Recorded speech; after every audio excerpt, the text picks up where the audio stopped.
Hi students, welcome to today's class, The French Revolution, Part 2. Before going into the class, we will recap what we have learned in our last class. The first topic is French society during the late 18th century.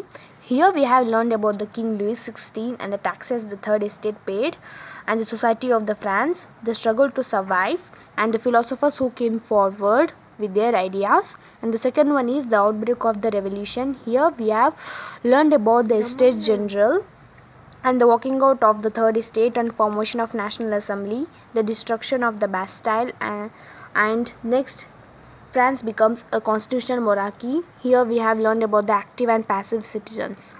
Next, France becomes republic. Here we have learned about the Jacobins Club, which was led by Maximilien Robespierre, and how the convention was formed, and then the execution of Louis XVI, then the reign of terror.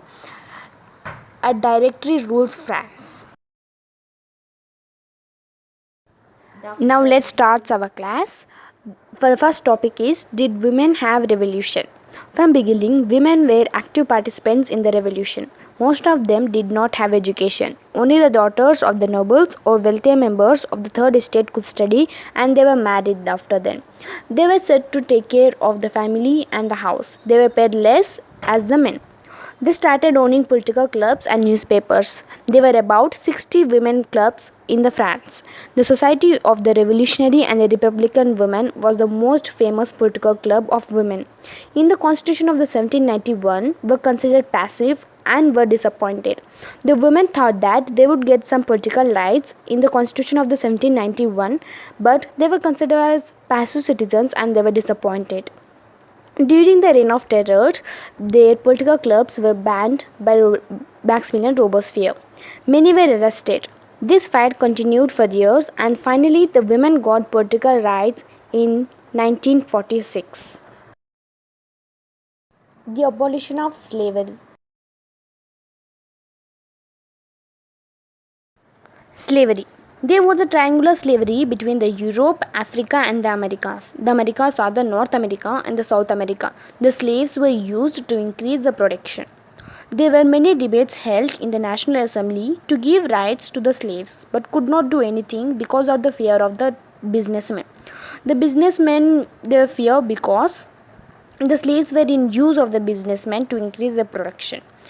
It was abolished by the convention in 1794, but was reintroduced by the Napoleon Bonaparte and was finally abolished in 1848. The revolution in everyday life. It brought many changes in the country. The French Revolution brought many changes in the country.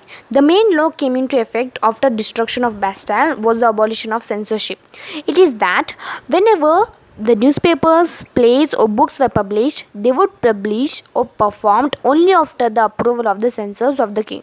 This was abolished, and the freedom of press also came into effect. Plays, songs attracted many people, which led to the grasp of the ideas of liberty or justice, etc. The conclusion. In 1804, Napoleon Bonaparte crowned himself as Emperor of France. He set to conquer countries and creating kingdoms. He conquered many countries and created kingdoms. He introduced many laws such as the protection of private property, etc.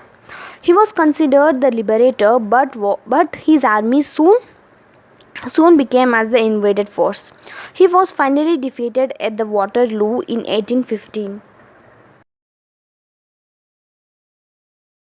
The ideas of liberty and democratic rights were the most important legacy of the French Revolution. This spread across many European countries. Tipu Sultan and Ram Mohan Roy, who is known as Raja Ram Mohan Roy, were the individuals who responded to the ideas coming from the revolutionary France and were influenced by it. Hope you understood the chapter. If you have any doubts, please comment in the comment section so that we can clarify your doubts. Thank you.